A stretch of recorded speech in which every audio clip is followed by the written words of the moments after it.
শেষ হাসিটা কিন্তু সিঙ্গাপুরে হাসলো, 1-0 গোলে হেরে গেল বাংলাদেশ। তবে সেকেন্ড হাফের খেলাটা আমার মনে হয় দেখে সকল দর্শক, প্রবাসী দর্শক, 6,000 দর্শক ছিল প্রবাসী দর্শক, তারা আমার মনে হয় তাদের মন ভরে গেছে।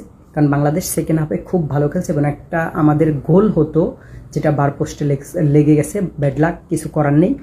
এবং এর পাশাপাশি হামজা, সৌমিত, ফাহমিদ, পুরো বাংলাদেশ টিমকে অসংখ্য ধন্যবাদ। সেকেন্ড হাফের খেলা থেকে মনে হয়েছে যে আমরা ইউরোপের খেলা দেখতেছি, তাই অবশ্যই সবাইকে অসংখ্য ধন্যবাদ। এর পাশাপাশি আগামীকালকে কিন্তু আমাদের আন্ডার-20 টিমের কিন্তু খেলা আছে, রোনাল্ড সুলেভানদের।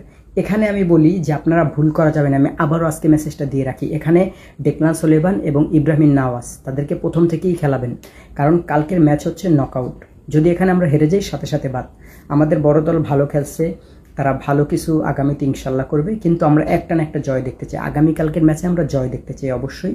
এবং আর একটা কথা, সেটা হচ্ছে বাফুফেতে যারা কর্মরত আছে প্রত্যেকটা মানুষকে আপনারা খুব তাড়াতাড়ি আপনারা এই সিন্ডিকেট ভাঙার চেষ্টা করেন। এই যে জায়ান হাকিম থেকে শুরু করে বড় বড় ট্রেভার ইসলাম, যত প্লেয়ারগুলো আমাদের দেশের হয়ে খেলতে চায়, তাদের খুব দ্রুত পাসপোর্ট করে যেন আমাদের দেশের জাতীয় দলে খেলাতে পারি তাদেরকে। সবাইকে অসংখ্য ধন্যবাদ। আপনারা সবাই খেলা দেখছেন, বাংলাদেশ টিমকে সাপোর্ট করছেন। এনজয়।